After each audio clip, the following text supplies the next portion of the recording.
Disclaimer: the information provided in this video, Oxford University Scholarships, a guide for ambitious U.S. students, is for educational and entertainment purposes only.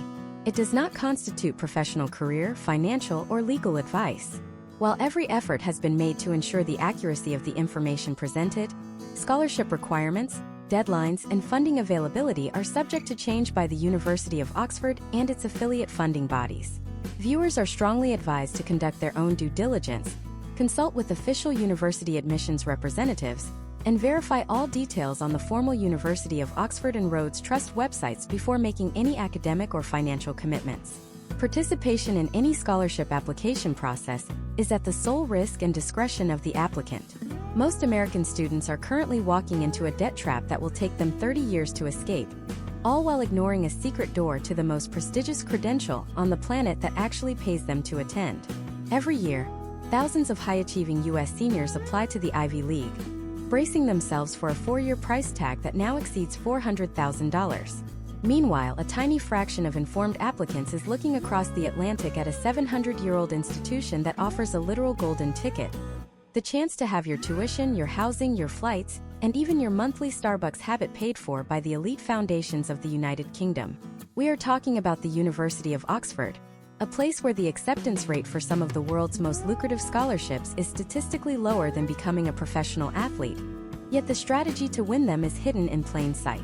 Historical trends show that while the average Harvard or Yale graduate leaves with significant federal or private loan obligations, an Oxford Rhodes Scholar or Clarendon recipient enters the professional world with a net positive bank account and a network that includes world leaders, Nobel laureates, and industry titans. But here is the shocking reality that the glossy brochures do not tell you. The vast majority of ambitious U.S. students who are qualified for these awards will never even apply because they believe the myth that Oxford is only for the British elite, or that the funding is reserved for geniuses with perfect 4.0 GPAs. In reality, according to case studies of successful U.S. applicants from state schools and non-traditional backgrounds, the secret is not just in your grades. It is in a specific, high-stakes application architecture that most American guidance counselors do not even know exists. This video is not a summary. This is a masterclass. Over the next 10 parts, we are going to dismantle the entire Oxford funding machine. If you are an American student, or the parent of one, who is tired of the predatory pricing of the U.S. higher education system and wants to swap a lifetime of debt for a lifetime of prestige, you are in the right place. We are going to go deeper than any blog post or TikTok tip. We are talking about the granular details of the 2026 and 2027 entry cycles, including the exact wording needed for your personal statements and the psychological triggers that scholarship committees look for during the infamous Oxford interview process. The problem we are solving today is the presumed inaccessibility of an elite global education. For the ambitious U.S. student, the domestic options are often binary. Settle for a local state school to save money or sacrifice your financial future for a top-tier U.S. private institution. Oxford represents the third way, the elite path that is actually more affordable than your local community college if you know which levers to pull. We are going to look at why the UK's funding model for international students is fundamentally different from the US merit-aid system.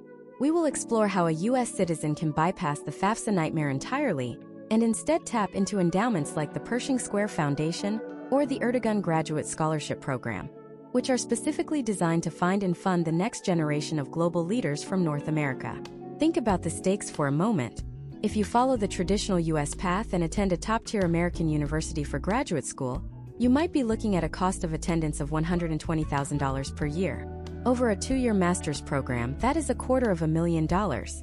By contrast, an Oxford scholarship like the Clarendon Fund covers 100% of your course fees and provides a living stipend that, for the 2026 entry year, is estimated to be at least £20,780. At current exchange rates, that is nearly $27,000 in tax-free cash deposited into your UK bank account every year just for being a student. This is the difference between starting your career in a hole or starting it on a pedestal. In this deep dive, we are going to break down the big 3 funding tiers. We will start with the Tier 1 global awards like the Rhodes and the Marshall, which are the most famous but also the most misunderstood. Then we will move into Tier 2 university-wide funds such as the Clarendon and the Weidenfeld-Hoffman, which actually fund more students than the Rhodes but get half the press. Finally, we will uncover the Tier 3 college-specific and departmental scholarships, The hidden gems that are often awarded to students simply because they were the only ones who knew to tick a specific box on an application form. By the end of this guide, you will have a step-by-step blueprint. You will know exactly when to start your outreach, how to secure the specific type of academic references that British professors actually respect, and how to align your American achievements with the Oxford definition of excellence.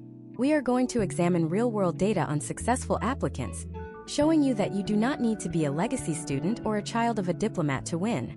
You just need a strategy that is as rigorous as the institution itself.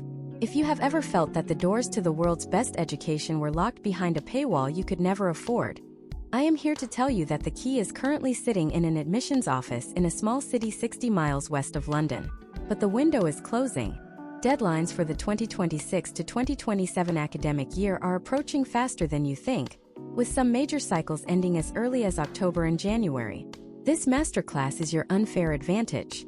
We are going to show you how to stop being a candidate and start being a scholar. Let's get to work. To understand the gravity of the opportunity sitting across the Atlantic in 2026, we first have to deconstruct the fundamental difference between the American financial aid model and the British scholarship architecture. In the United States, we are conditioned to think in terms of merit aid, which is often a discount off a massive sticker price, or need-based aid, which requires an invasive look into your family's tax returns. Oxford does things differently. When you apply for a scholarship at Oxford, you are not just asking for a discount.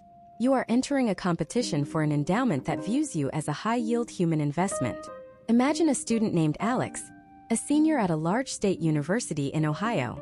Alex has a 3.9 GPA, a background in community organizing, and a passion for renewable energy policy. In the American system, Alex might receive a few $1,000s from a local foundation or a partial scholarship to a mid-tier master's program. But if Alex applies to Oxford for a Master of Public Policy, the stakes change entirely. Through the Clarendon Fund, one of the most prolific funding bodies at the university, Alex could potentially receive a full waiver of the £35,000 tuition fee, plus a monthly stipend that covers every single cost of living in the city of Oxford. Historical trends suggest that for students like Alex, the total value of this package over a 2-year period can exceed $150,000. This is not a loan. It is a grant. There is no repayment, no interest, and no strings attached other than maintaining your academic standing. But how does a U.S. student actually navigate this? The first pillar of our masterclass focuses on the Tier 1 Global Awards, and specifically the one that everyone knows but few truly understand, the Rhodes Scholarship. Since 1902, the Rhodes has been the gold standard. But the 2026 application cycle is more competitive than ever, because the criteria have shifted from purely athletic and academic prowess to a focus on moral force of character and instincts to lead. For a U.S. applicant, the Rhodes is not just one scholarship. It is a regional battle. The United States is divided into 16 districts. You apply either from the state where you are a legal resident or the state where you have been a college student. Let's look at a case study of a successful 2025 applicant from District 12. This student didn't have a perfect 4.0. What they had was a clear, demonstrable track record of what the Rhodes Trust calls fighting the world's fight. They spent 3 years volunteering at a legal aid clinic, while maintaining a high GPA in political science. The mistake most Americans make is trying to sound like a polymath who is good at everything. The Rhodes Committee in 2026 is looking for a specialized excellence. They want to see that you have exhausted every resource at your home institution, and that Oxford is the only place on earth where you can take your next step. Step 1 for the Rhodes is the institutional endorsement. You cannot simply mail your application to the UK. You must first be nominated by your US university. This usually happens in the spring or early summer of your junior or senior year. If your university has a fellowships office, that is your first stop. They will put you through an internal gauntlet of interviews before they ever give you the letter of endorsement. Why? Because their reputation is on the line. They only want to send the most prepared candidates to the district level. This means if you are planning for a 2027 entry, your work starts in April 2026. You need to identify 5 to 8 recommenders who can speak to different facets of your character. In the US, we often ask for letters of recommendation that are polite and generic. For Oxford, your letters must be forensic. They need to provide specific examples of your intellectual curiosity and your ability to handle the rigorous, self-directed tutorial system that Oxford is famous for. Beyond the Rhodes, we have the Marshall Scholarship, which is specifically for U.S. citizens to study at any university in the U.K., but Oxford remains the top destination for Marshall scholars. The Marshall is funded by the British government as a thank you for the Marshall Plan after World War II. Unlike the Rhodes, which looks for leadership in a broad sense, the Marshall often prioritizes those who can act as ambassadors between the US and the UK. If your research interest involves something that benefits both nations, such as transatlantic security, global health initiatives, or even shared literary history, the Marshall is your target. Data from previous cycles show that the Marshall tends to favor students from a wider range of U.S. institutions, including small liberal arts colleges and specialized technical schools, making it a viable path for the ambitious student who might not fit the traditional Ivy League mold. Now, let's pivot to the most important realization for 2026, the Tier 2 university-wide scholarships. These are the workhorses of Oxford funding. The Clarendon Fund is the largest. Here is the secret that saves you hundreds of hours. You do not apply for the Clarendon Scholarship. There is no separate application form. Instead, when you apply for your graduate course at Oxford by the December or January deadline, you are automatically considered for a Clarendon Award. This is why your course application must be flawless. In the US, we often treat the personal statement as a narrative of our life story. At Oxford, the personal statement is a research proposal or an intellectual manifesto. If you spend 3 paragraphs talking about your childhood, you have already lost the scholarship. They want to know what specific problem you are going to solve in your field, and which Oxford professor's work aligns with yours. Consider the case of a STEM student from California applying for a DPhil in engineering science. By focusing their application on a specific gap in current lithium-ion battery research, and citing the work of Oxford's Department of Engineering Science, they demonstrate a level of preparation that triggers an automatic flag for funding. The university's Central Scholarship Committee meets in early spring to review the top-ranked candidates from every department. If you are in the top 5% of your department's applicant pool, you are moved into the Clarendon selection bin. Historical outcomes show that roughly 150 of these full-ride scholarships are awarded annually, and a significant portion consistently goes to U.S. applicants because of the high caliber of American research training. There is also the Pershing Square Foundation, which is a specialized Tier 2 award for those interested in the 1+1 MBA program. This is a game-changer for the 2026 career landscape. You spend 1 year doing a master's in a specialized field, like criminology, computer science, or education, and then a second year completing your MBA at the CE Business School. The Pershing Square Scholarship covers both years. For a U.S. student, this provides a dual-threat credential that is virtually unmatched in the global job market. You become an expert in a niche field and a master of business leadership simultaneously, all with zero tuition debt. As we move deeper into this masterclass, we have to talk about the psychological shift required to win. In the US, we are taught to be humble in our applications. In the Oxford scholarship ecosystem, humility is a liability. You must practice what we call academic assertiveness. This means clearly stating your achievements without qualifiers. If you were the first person in your lab to sequence a specific gene, say exactly that. If your community project impacted 5,000 people, provide the data. The selectors are looking for evidence of what they call exceptional academic merit and potential. They are not looking for someone who might be good. They are looking for someone who has already proven they are elite. But what happens if you don't fit the profile of a Rhodes or Clarendon scholar? What if your GPA is a 3.7 instead of a 4.0? Or if you are coming from a non-traditional background? This is where Tier 3 college-specific scholarships come into play, and this is where most U.S. students miss their biggest opportunity. Oxford is a collegiate university, meaning it is made up of over 35 individual colleges like Christ Church, Magdalen, and Balliol. Each of these colleges has its own private endowment, some of which are centuries old. Many of these colleges have scholarships specifically reserved for North American students, and some are even more specific, targeting students from certain states or those studying certain obscure subjects. The complexity of the college system is the single biggest barrier for American applicants, but it is also your greatest loophole. If you choose the wrong college on your application, you might accidentally opt out of a $20,000 housing grant that you were perfectly qualified for. In the next part, we are going to dive into the specific mechanics of the Oxford college system. We will show you how to use the 2026 funding search tool to find the specific college that is looking for a student exactly like you. We will also reveal the one specific mistake U.S. students make when choosing a college that can lead to an automatic rejection from the scholarship pool before their academic application is even read. The difference between a full ride and a massive loan often comes down to which name you write in the college preference box. You cannot afford to get this wrong. To understand why your choice of college is the ultimate strategic move in 2026, you first have to stop thinking of Oxford as a single campus like Harvard or Stanford. Instead, think of it as a federation of 39 semi-independent mini-universities. When you apply to Oxford, you are applying to a department for your degree, but you are also applying to a college for your membership, your housing, and most importantly, your potential funding. For the ambitious U.S. student, this is where the game is won or lost. Most Americans simply check the box for an open application, letting the university computer assign them to a random college. This is a massive tactical error because it ignores the specific, hyper-targeted endowments that individual colleges hold for North American scholars. Imagine a student named Maya, a brilliant physics major from the University of Texas at Austin. Maya is applying for a Master of Science in Mathematical and Theoretical Physics. She has a high GPA in stellar research, but she is worried about the $60,000 cost of attendance. If Maya leaves her college choice to chance, she might end up at a college that has no specific funds for U.S. physicists.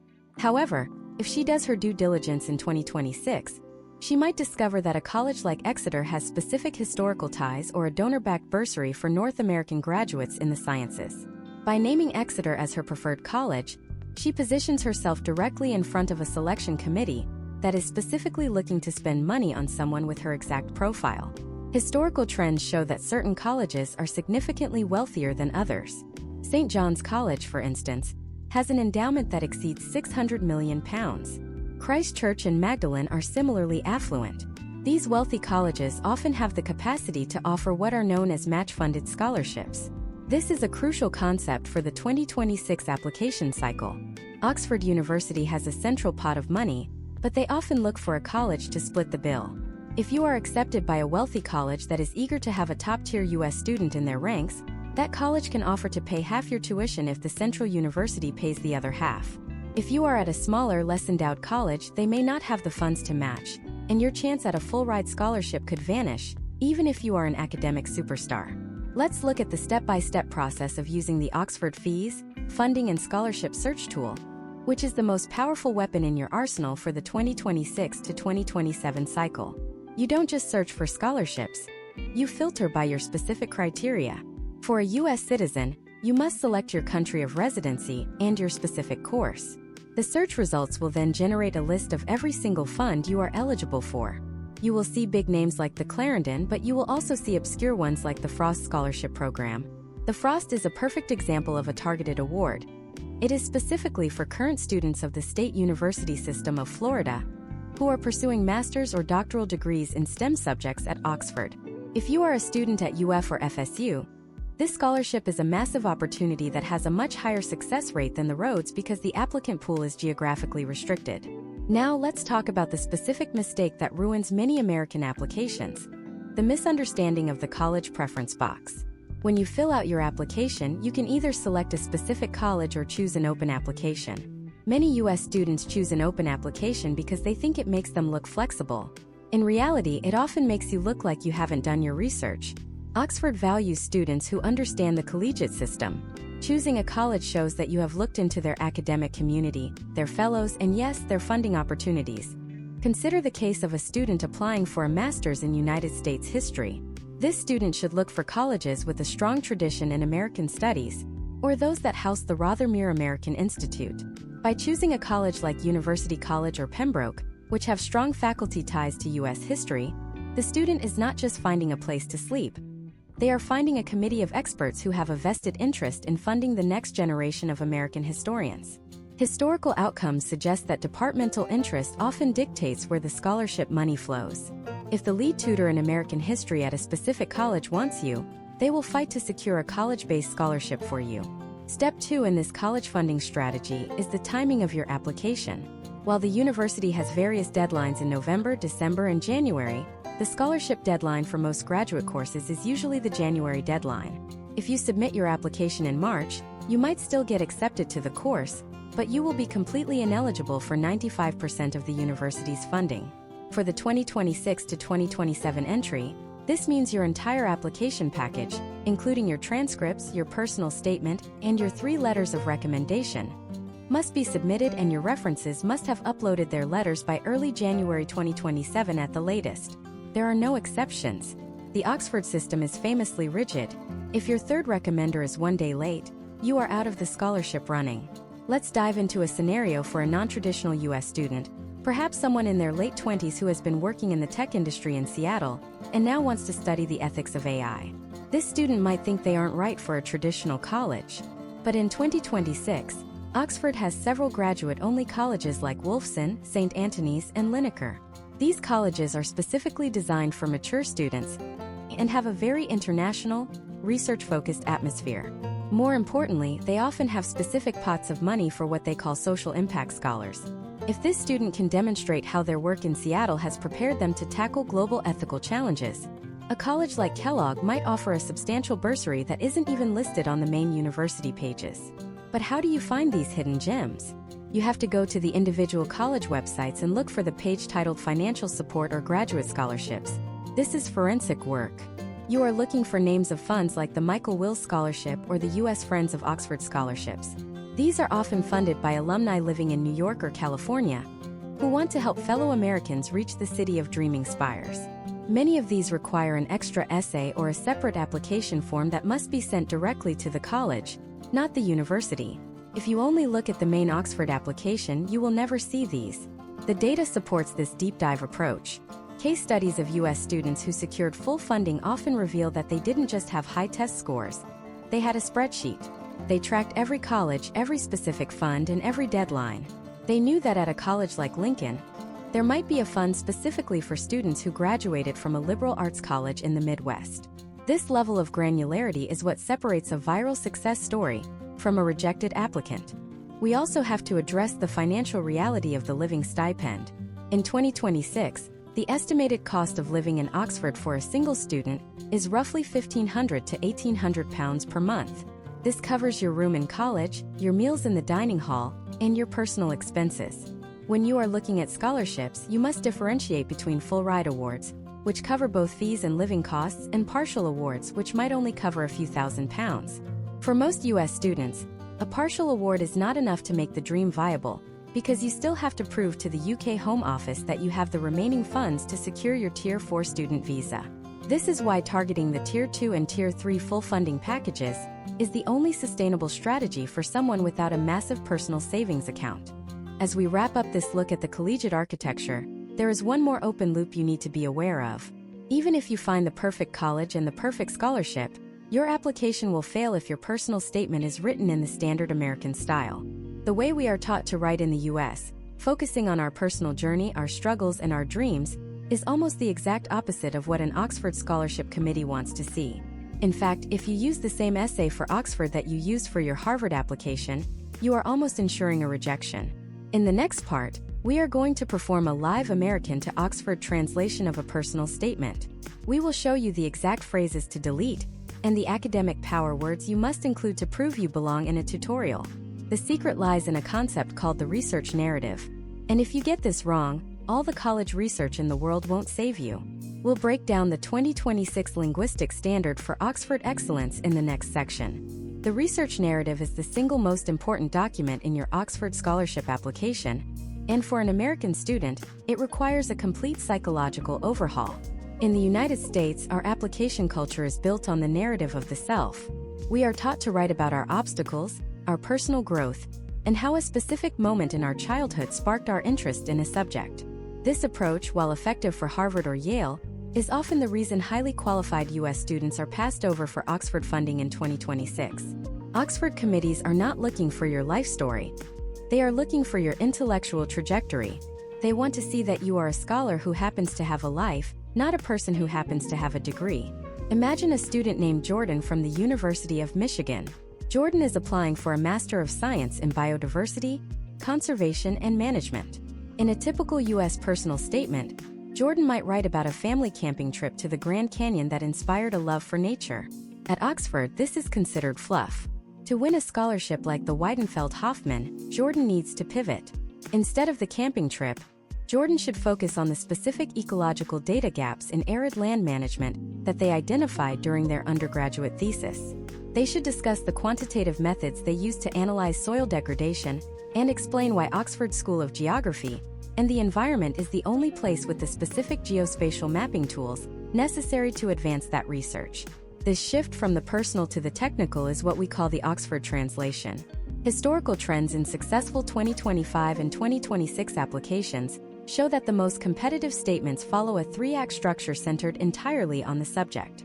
Act 1 establishes the specific academic problem or question you are obsessed with. This is not a general interest in politics or biology. It is a specific interest in the impact of algorithmic bias on judicial sentencing in the Midwest or the role of specific proteins in neurodegenerative signaling. You must demonstrate that you have already reached the boundaries of what your current U.S. institution can teach you. Act 2 is the Why Oxford section. This is where you prove you have done forensic research into the faculty. You should name specific professors whose work you have read and explain how your proposed research fits into their current projects. If you are applying for a scholarship like the Rhodes or Marshall, this section must also articulate how your work serves a broader public purpose, but it must do so through the lens of academic rigor. You are not just going to save the world. You are going to solve a specific problem using a specific methodology that you can only acquire at Oxford. Act 3 is the bridge to the future.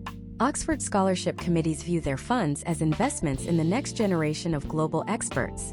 They want to see a clear line from your time at Oxford to a specific role in academia, government, or industry. Case studies of successful U.S. applicants show that those who provide a concrete 5-year plan, naming specific organizations or types of research roles they intend to pursue, have a much higher rate of securing funding than those who offer vague aspirations about making a difference. Let's look at the linguistic standards for 2026. In the US, we use active emotive verbs like I feel, I believe, or I am passionate about. In the Oxford research narrative, these should be replaced with evidence-based verbs like I have analyzed, I have demonstrated, or my research indicates. You must strip away the adjectives. Instead of saying you are a dedicated and hardworking student, you must provide the data that proves it. If you won a national research grant, state the name of the grant, the selection rate, and the specific output of that funding. This is academic assertiveness. It is the practice of presenting your achievements as objective facts rather than personal boast. For American students, the transition to the Oxford style often feels cold or impersonal. However, the committee views this style as a sign of maturity. They are looking for students who can participate in the tutorial system, a unique Oxford method where you sit one-on-one with a world-leading expert and defend your ideas. If your personal statement is filled with emotional appeals, the committee may worry that you lack the intellectual thick skin required for the tutorial gauntlet. They want to see that you can handle rigorous, sometimes harsh critique of your ideas without taking it personally. Consider a scenario where a student named Sarah is applying for the Clarendon Scholarship to study for a DPhil in Oriental Studies. Sarah has spent 2 years in South Korea on a Fulbright grant. In a US-style essay, Sarah might focus on her cultural experiences and the friends she made. For Oxford, Sarah must focus on the primary source documents she accessed in the National Archives of Korea.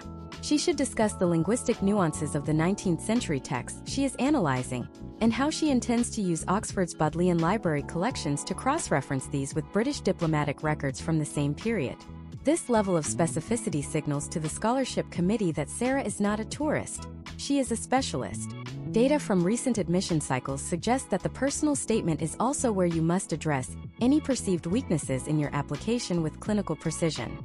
If you had a dip in your GPA during your sophomore year due to a family emergency, do not write a long emotional paragraph about it. Instead, include a single factual sentence.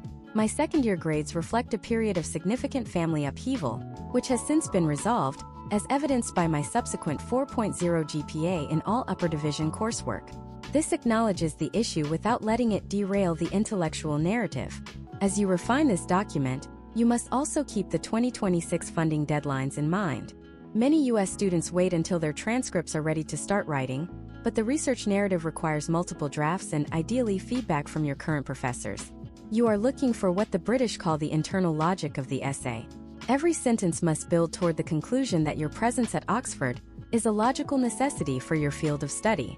If the reader can imagine you doing this same research at Yale or Stanford, you haven't made a strong enough case for Oxford funding. Once the research narrative is polished, we move into the most misunderstood part of the process, the letters of recommendation. In the US, a letter from a famous person or a high-ranking dean is often seen as a golden ticket. At Oxford, these are often disregarded if they lack specific academic detail. A letter from a world-famous senator who knows your family is worth nothing compared to a letter from an associate professor who can describe, in detail, your ability to synthesize complex datasets. In the next part, we are going to look at the exact template you should give your US professors to ensure their letters meet the Oxford standard.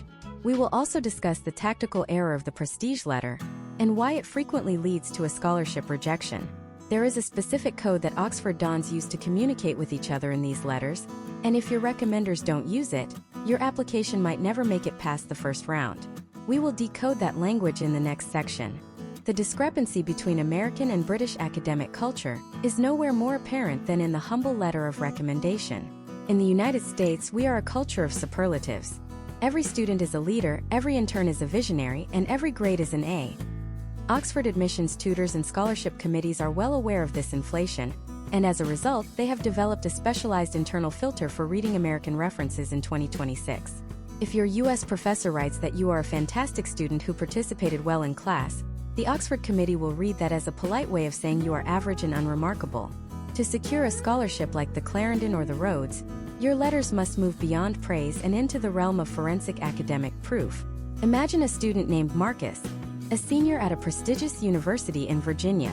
Marcus is a high achiever, and he manages to secure a letter of recommendation from a former US senator who is a family friend and an adjunct at his school. The letter is glowing. It talks about Marcus's leadership, his charisma, and his potential to lead the nation. In any American graduate school application, this letter would be a massive asset.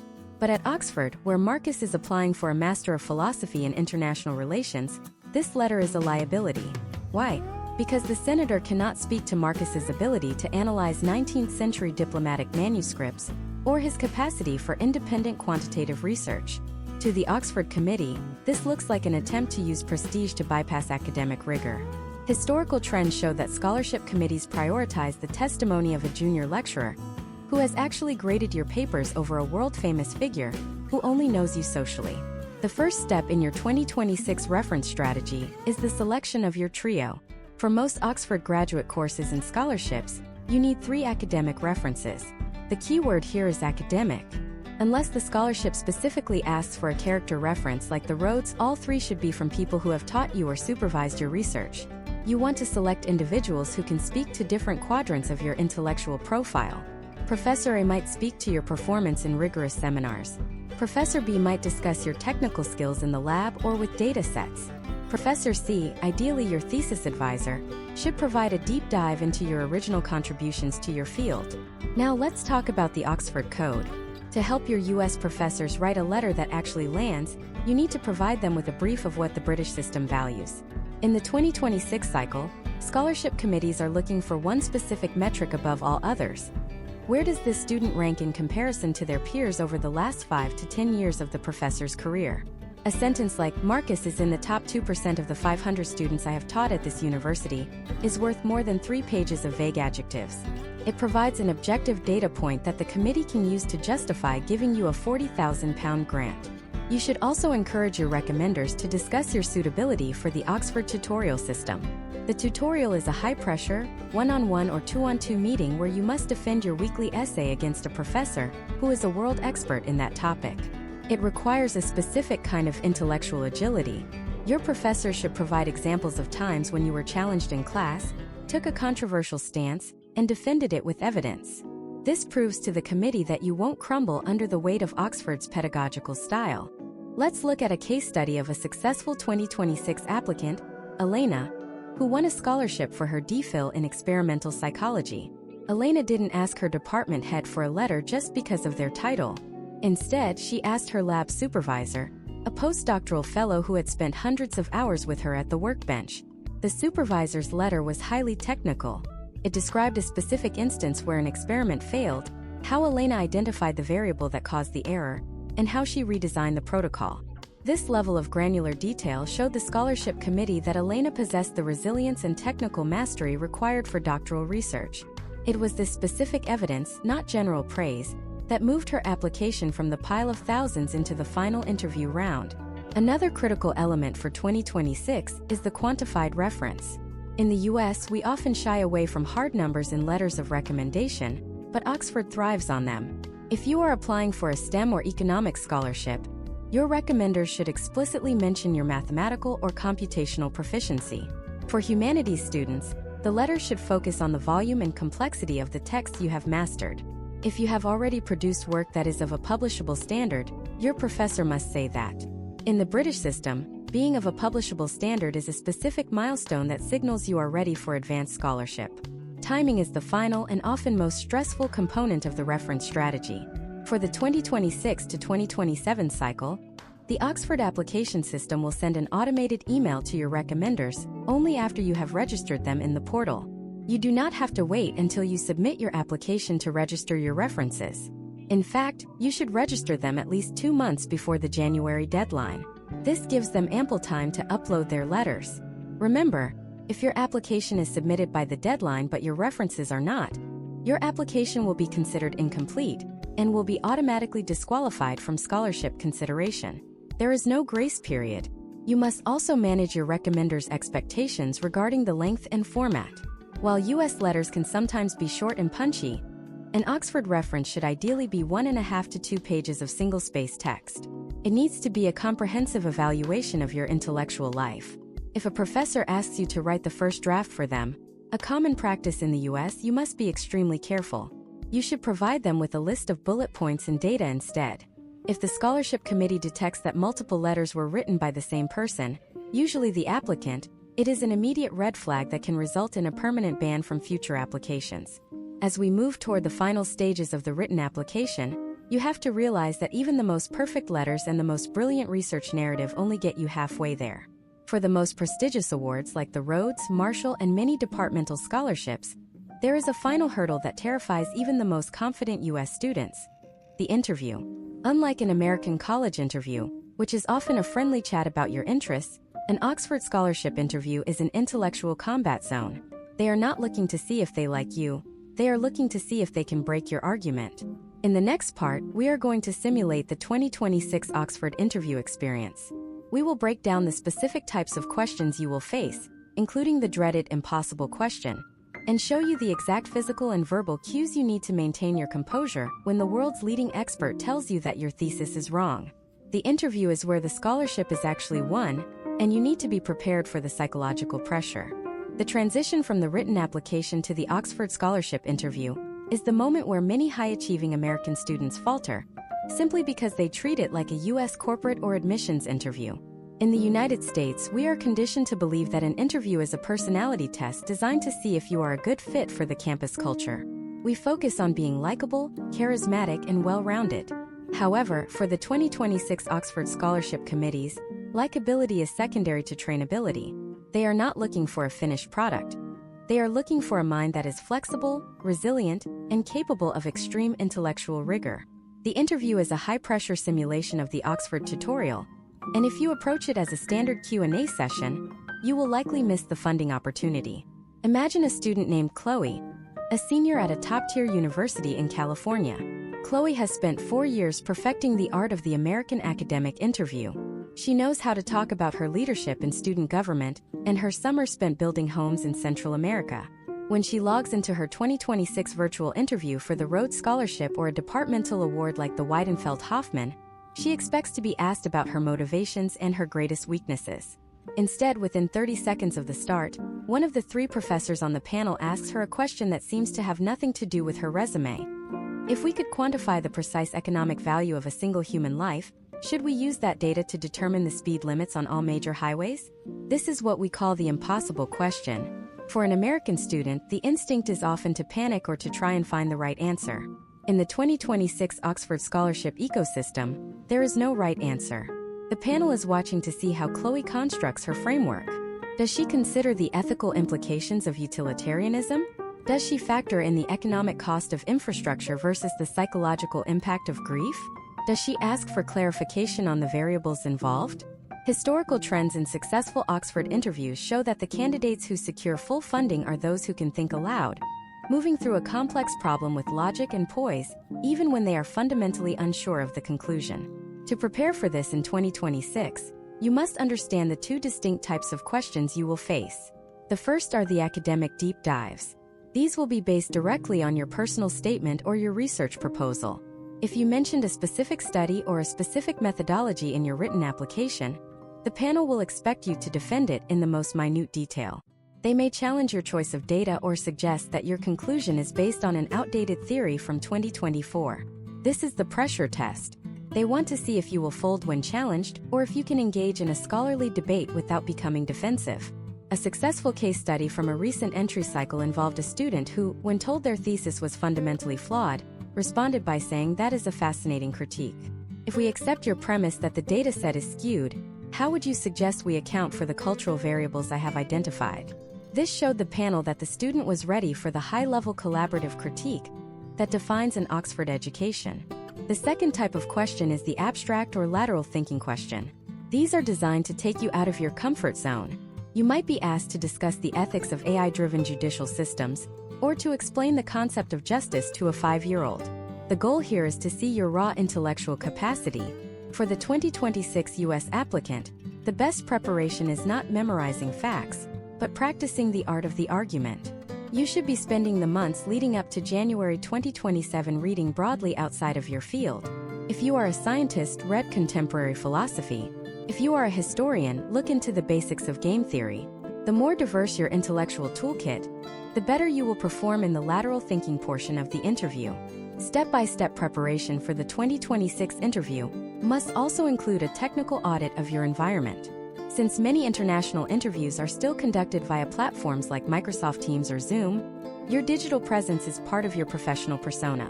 Ensure your lighting is professional, your background is neutral but academic, and most importantly, practice looking directly into the camera lens rather than at the screen. This creates the illusion of eye contact with the professors, which is a subtle but powerful psychological trigger for trust and authority. Case studies have shown that students who appear comfortable with the technology are perceived as more prepared and competent than those who struggle with audio issues or poor framing. We also need to discuss the psychological phenomenon known as the Oxford pause. In the US, we are often uncomfortable with silence in interviews. We feel the need to fill every second with speech. In an Oxford scholarship interview, silence is a tool. When you are asked an impossible question, it is perfectly acceptable and often encouraged to say, "That is a complex question. May I have a moment to consider my framework?" Taking 10 seconds to breathe and structure your thoughts shows a level of maturity and intellectual discipline that is highly prized by the dons. It signals that you are not just reacting but analyzing. Furthermore, let's talk about the body language and verbal cues required for 2026. You want to avoid the common American habit of uptalking, where every sentence ends with a rising inflection that sounds like a question. This undermines your authority. Instead, focus on a controlled, steady cadence. If you are concessions on a point, do it clearly. "I see your point regarding the limitations of this model, however, in the context of the 2026 economic landscape, it remains the most viable predictive tool we have." This balance of intellectual humility and academic assertiveness is the golden mean for Oxford scholarship winners. Consider the scenario of a student named Tyler applying for a DPhil in computer science.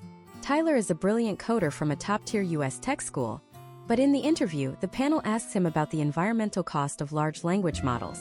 Tyler could get defensive or try to dismiss the concern. Instead, he uses the interview to demonstrate his awareness of global issues, linking his technical research to the broader UN Sustainable Development Goals for 2030. This ability to connect a niche academic interest to a global challenge is exactly what Tier 1 scholarship committees like the Rhodes and the Marshall are looking for. They are funding leaders, and leaders must understand the second and third order effects of their work. But even if you give the most brilliant interview in the history of the university, there is one final cold reality that hits many US students in the spring: the financial proof requirement. Receiving a scholarship offer is not the same as having your visa approved. There is a specific, high-stakes bureaucratic process that happens between the scholarship offer and your arrival in the UK. Many students have their dreams derailed because they fail to understand the interaction between their scholarship stipend and the UK Home Office's strict financial regulations. In the next part, we are going to dive into the technicalities of the 2026 Tier 4 student visa. We will break down how to document your funding so that it is accepted by the UK government on the first try and explain the specific trap regarding funds held in foreign accounts that has led to a historical trend of visa rejections for U.S. scholars. The paperwork is the final gatekeeper, and you need to know exactly how to bypass it. The student visa, specifically the student route, formerly known as Tier 4, is the final hurdle that many U.S. students underestimate. In 2026, the United Kingdom has streamlined its immigration processes, but the financial requirements remain the most rigid part of the entire application. Even with a prestigious scholarship offer in hand, the UK Home Office requires definitive, undisputed evidence that you can sustain yourself without relying on public funds. For an American student, this is where the terminology becomes vital.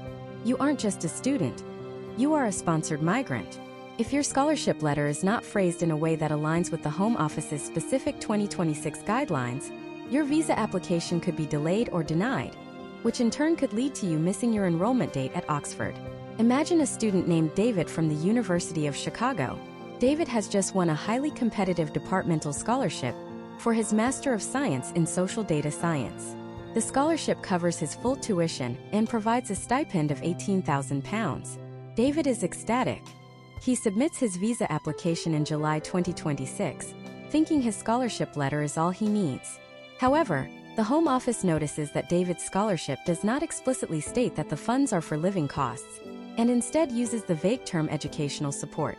Because David does not have an additional £12,000 sitting in a personal bank account for 28 consecutive days, his visa is rejected. This is a common historical trend. Students assume that common sense applies to immigration, but in reality, only the exact wording of the 2026 financial evidence rules matters.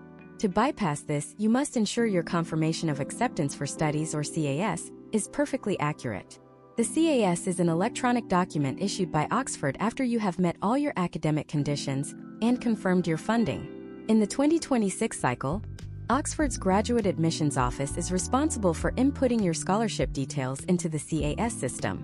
Step 1 for any U.S. student is to perform a forensic audit of their CAS as soon as they receive the draft.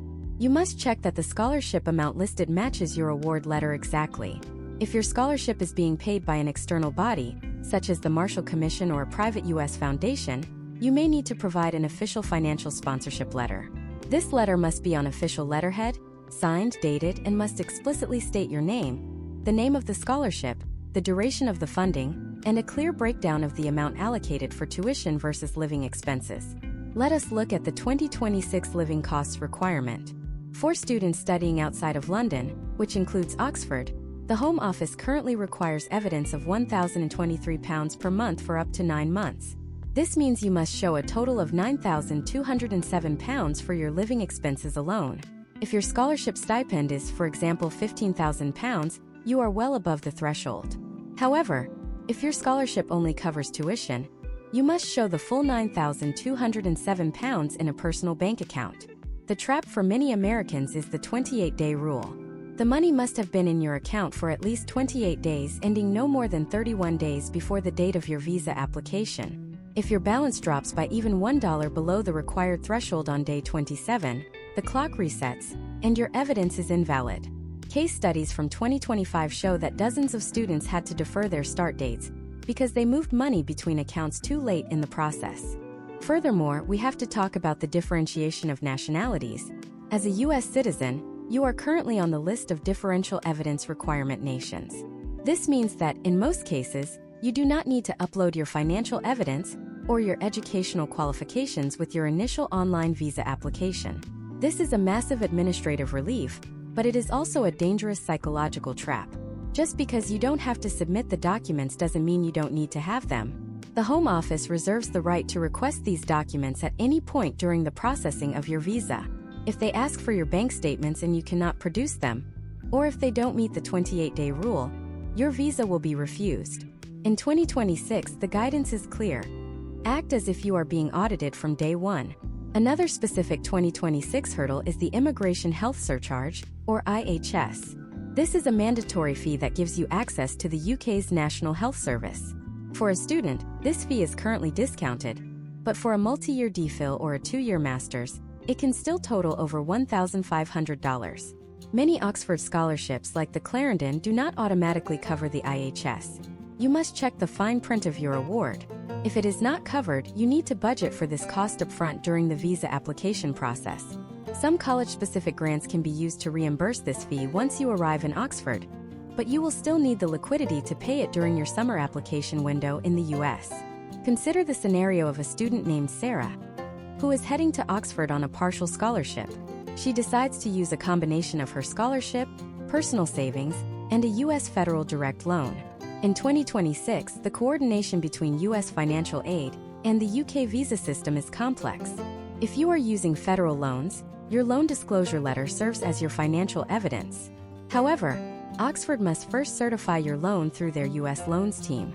This process can take several weeks. As we conclude this deep dive into the bureaucratic requirements, you might feel that the hardest part is over once you have the visa and the funding. However, there is a final cultural hurdle that catches almost every American off guard. Oxford is a city of traditions, and the way you manage your scholarship funds once you are on the ground is fundamentally different from the US system. There are hidden costs associated with college life, from high-table dinners to the purchase of subfusk, the traditional academic dress.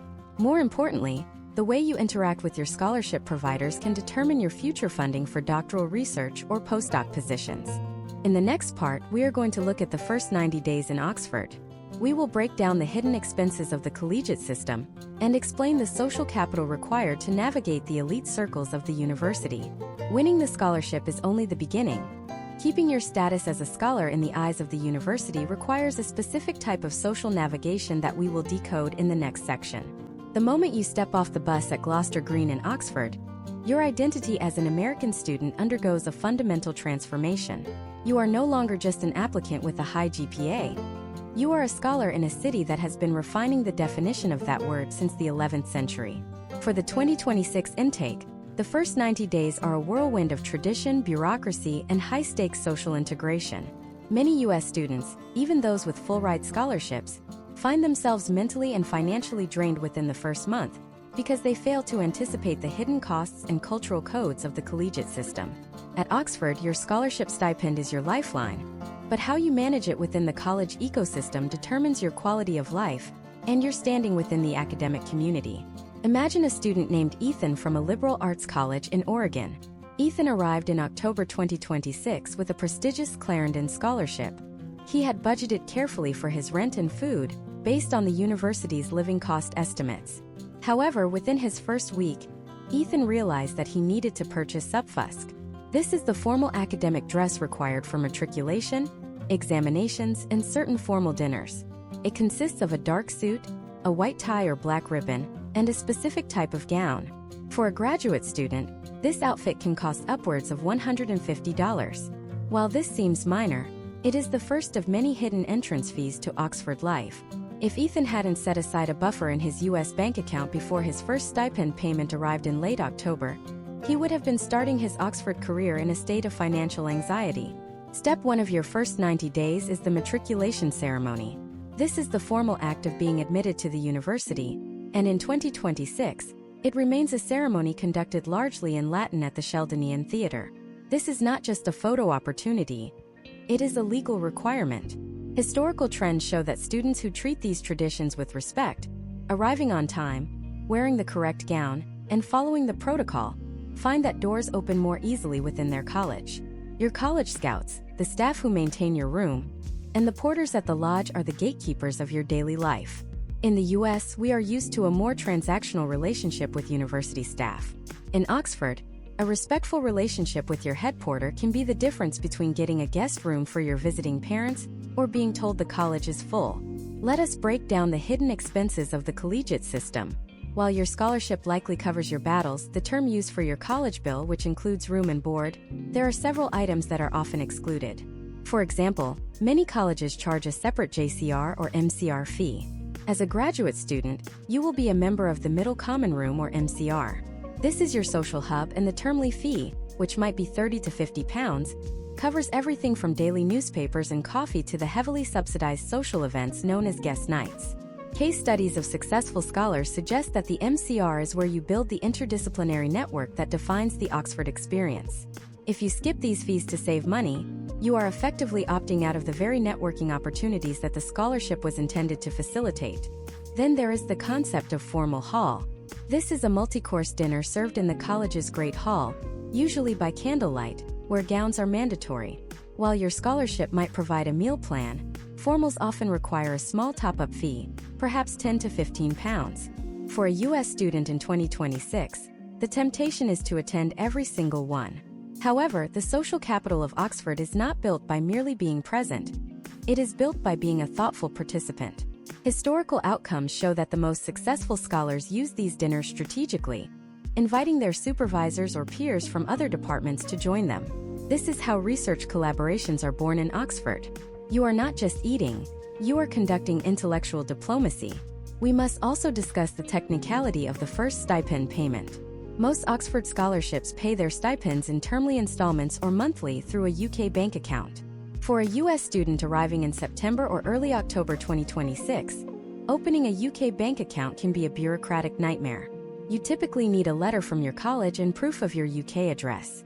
Because this can take 2 to 3 weeks, you must arrive with enough US dollars, accessible via a travel-friendly card, to cover your first month of existence.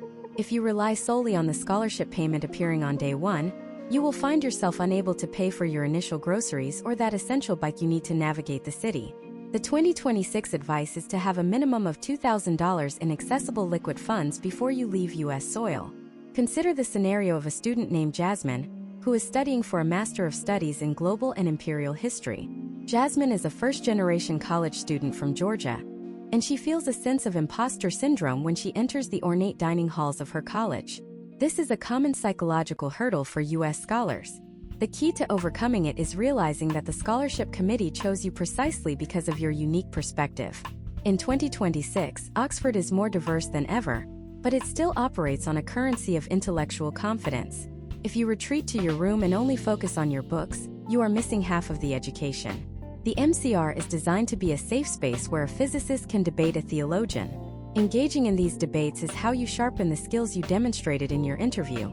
Another hidden cost is the research travel. Even if your scholarship is generous, it may not cover the cost of traveling to archives in London, Paris, or Berlin. In 2026, the cost of rail travel in the UK and Europe has risen significantly. Ambitious students should look into the small internal grants offered by their colleges. Most Oxford colleges have a travel grant fund, where you can apply for £200 to £500 to support your research. These are often undersubscribed because students don't know they exist. Step by step, you should visit your college's website or speak to the senior tutor in your first month to identify the deadlines for these mini-grants. Using these funds to supplement your scholarship is a hallmark of a savvy Oxford student. Furthermore, let us talk about the Oxford term structure. Unlike the 15-week semesters in the US, Oxford operates on 3 8-week terms: Michaelmas, Hilary, and Trinity. The pace is relentless. Between these terms are the vacations, which are 6 weeks long. For a US scholar, the question of what to do during the vacation is vital. Most scholarships pay your stipend year-round, but your college room might only be yours during the 8-week terms unless you have a specific graduate housing contract. You must clarify this in October 2026. If you have to move your belongings out of your room every 6 weeks, you will incur storage and travel costs that can quickly erode your stipend. Case studies show that students who secure year-round housing in graduate complexes like Summertown or the Wellington Square area have a much more stable academic experience. As you navigate these first 90 days, you will also realize that the relationship with your supervisor is the most important academic bond you have. In the US, we are used to professors having open office hours and a relatively informal rapport. In Oxford, your supervisor is a senior academic who expects you to be self-directed. If you wait for them to tell you what to do, you will fall behind. You must take the initiative to set up meetings and provide drafts of your work. Your scholarship status gives you a certain level of prestige, but it also carries the expectation of high output. By the end of your first term in December 2026, you should have your bank account settled, your subfusk purchased, and your first travel grant application submitted. You will have survived your first set of formal halls and established a rhythm in the Bodleian Library. But as you look toward the spring, a new challenge emerges. For many master's students, the realization hits that if they want to stay for a DPhil, they have to start the entire scholarship application process all over again, and this time they are competing against their own peers. In the next part, we are going to look at the internal track. We will discuss how to leverage your current Oxford status to secure continuing funding, and the specific trap of the sophomore slump that can disqualify even the most brilliant scholars from a second round of funding. The transition from a master's to a doctorate is the most competitive jump in the university, and you need a strategy to stay funded. We will break down the internal 2027 funding cycle in the next section.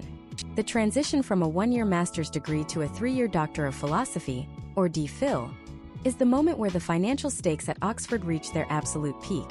For many U.S. students who arrive in October 2026, the first term is a honeymoon period of formal dinners and library inductions, but by the time the Hillary term begins in January 2027, a cold reality sets in. If you want to stay in Oxford beyond June, you have to win the funding game all over again. This is what we call the internal track.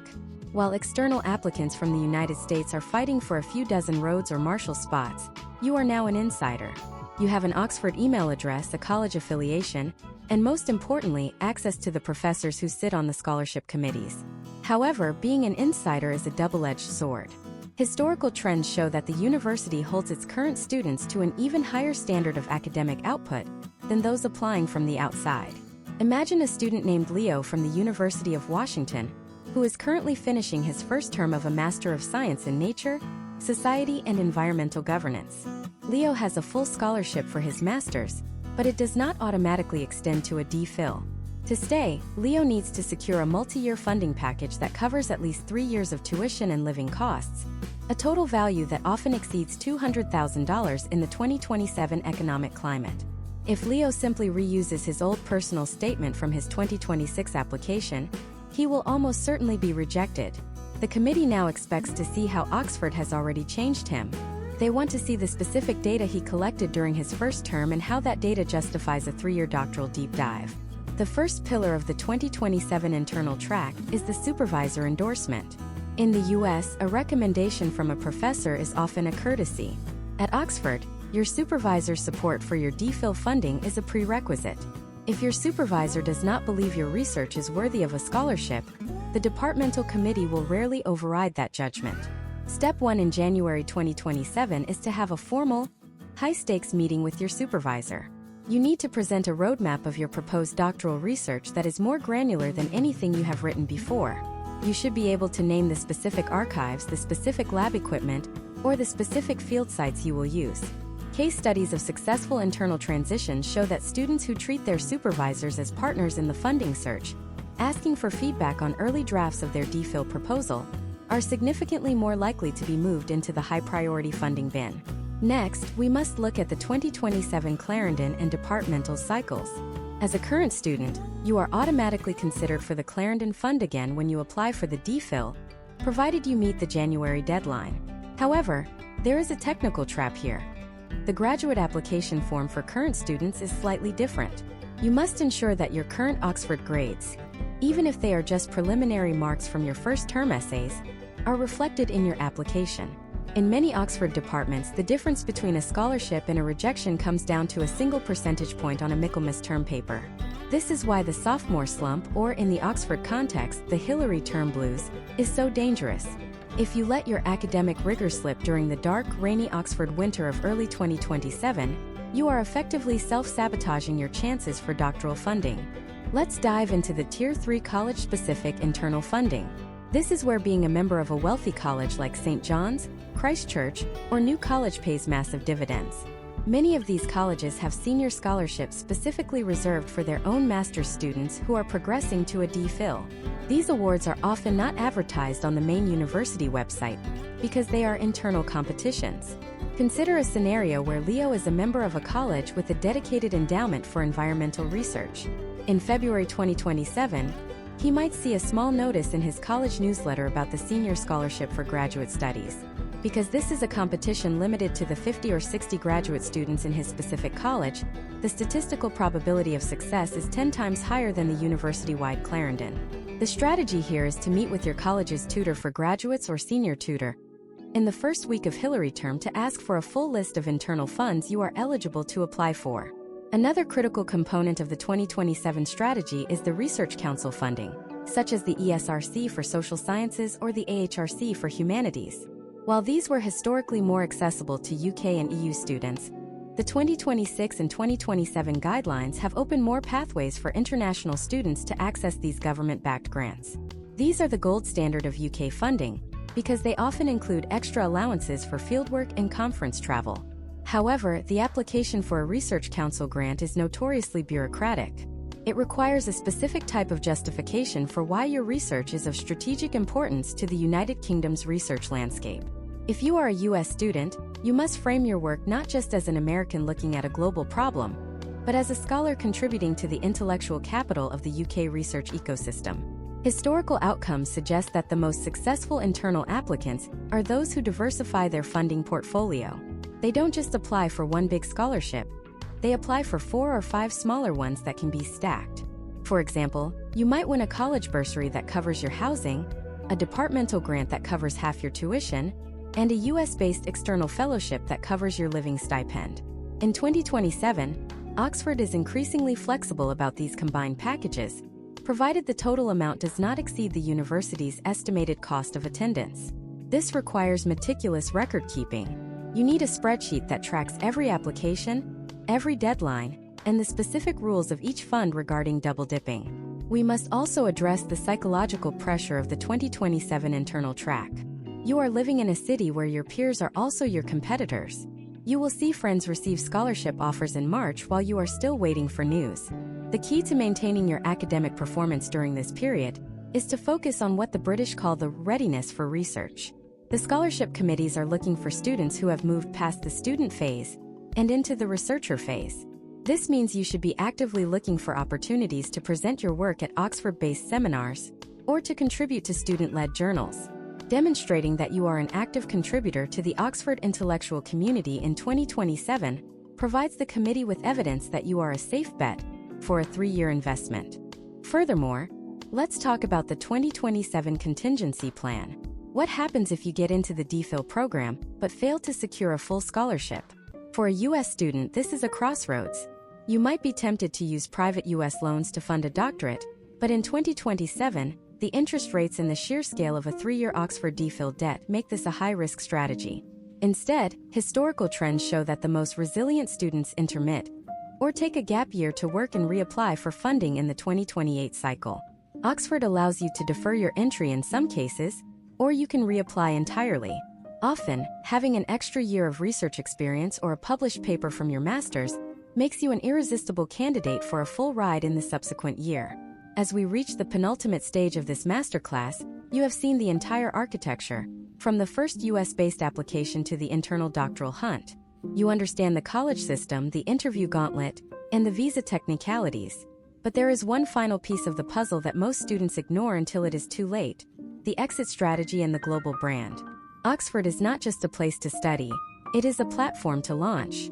In the final part, we are going to look at how to leverage your Oxford scholarship while you are still a student to secure the most elite roles in the US and global job markets.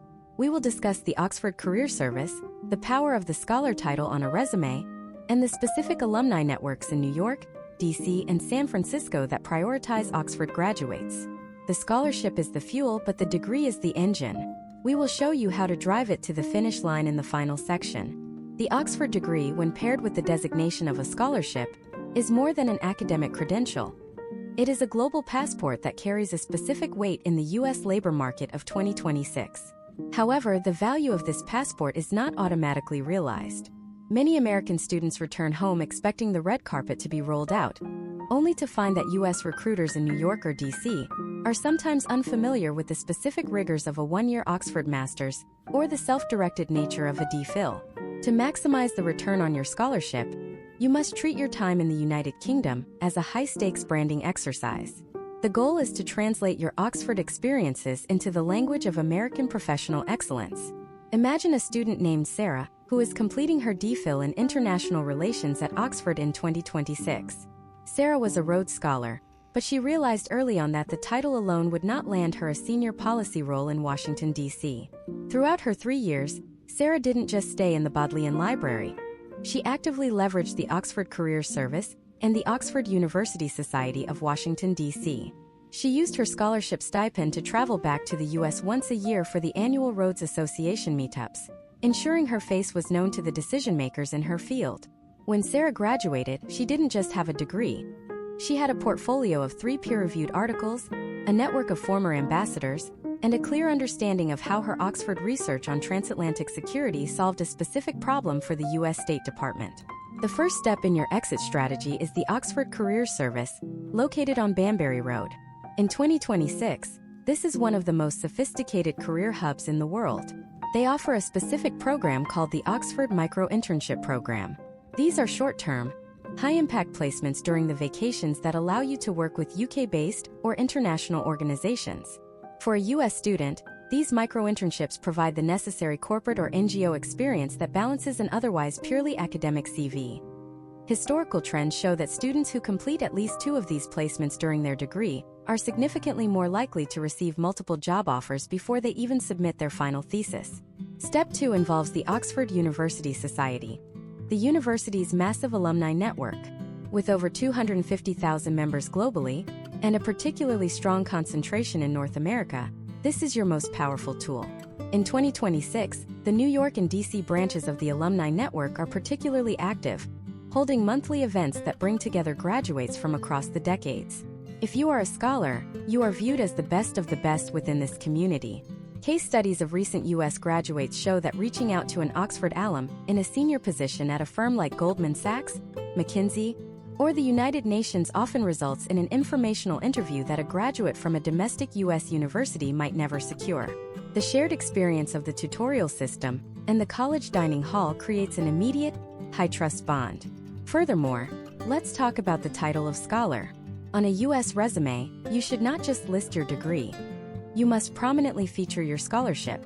In the competitive landscape of 2026, a recruiter sees thousands of master's degrees, but they see very few Clarendon Scholars or Marshall Scholars. This title serves as a pre-vetted indicator of quality. It tells the employer that you have already passed through one of the most rigorous selection filters in existence.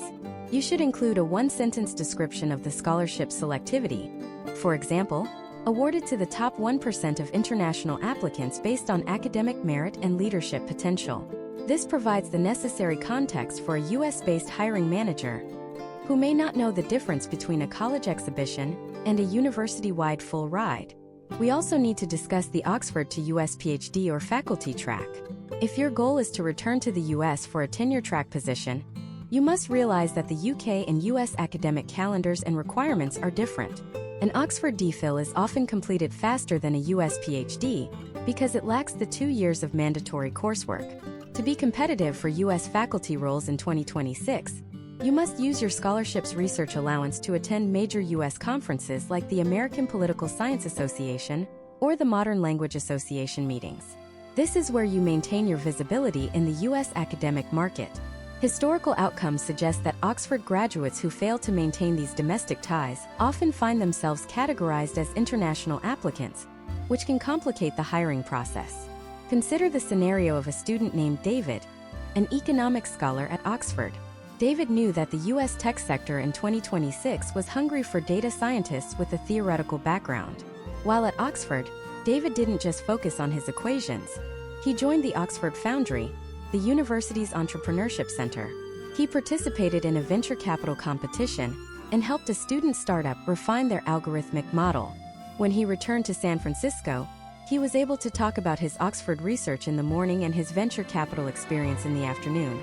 This dual threat profile is what makes an Oxford scholar a high-yield hire. But what about the financial transition back to the US? If you have been living on a tax-free stipend in the UK for several years, moving back to a high cost of living area like New York or San Francisco can be a shock. In 2026, the Oxford Careers Service provides specific workshops on the U.S. job market, including salary negotiations and the conversion of UK academic achievements into U.S. corporate grades. You must also account for the cost of relocating your life across the Atlantic. Some high-tier scholarships provide a small departure grant, but many do not. Saving a portion of your final term stipend is a critical tactical move to ensure you have the liquid capital for a security deposit on a U.S. apartment. Finally, we have to talk about the long-term ROI of the Oxford brand. Data from 2025 and 2026 shows that Oxford graduates often reach mid to senior management levels in their careers faster than their peers from domestic universities. This is attributed to the tutorial system, which develops a unique level of intellectual self-reliance and the ability to articulate complex ideas under pressure. When you are in a boardroom in New York 5 years from now, the skills you learned while defending your weekly essay in a wood-paneled room in Oxford will be your greatest asset. You will be able to outthink and out-argue your competition because you have been trained by the best in the world. The journey from an ambitious U.S. senior to a fully funded Oxford scholar, and finally to a global leader, is a marathon, not a sprint. We have covered the application architecture, the college selection, the interview psychology, the visa bureaucracy, and the first-year integration. You now have the blueprint. But a blueprint is only as good as the builder. The 2026 application cycle is open, and the world's most prestigious scholarships are waiting for someone with the discipline to follow this guide. As we conclude this masterclass, there is one final overarching secret that ties everything together. It is a concept that the Oxford Dons call the golden thread. It is the one thing that connects your past achievements, your current research, and your future ambitions into a single undeniable narrative of excellence. If you can find your golden thread, you won't just be an applicant, you will be an inevitability. In our next specialized deep dive, we are going to look at the exact templates for the 2027 entry year, focusing on how to write the perfect CV that bridges the gap between the US and UK standards. We will see you in the next one.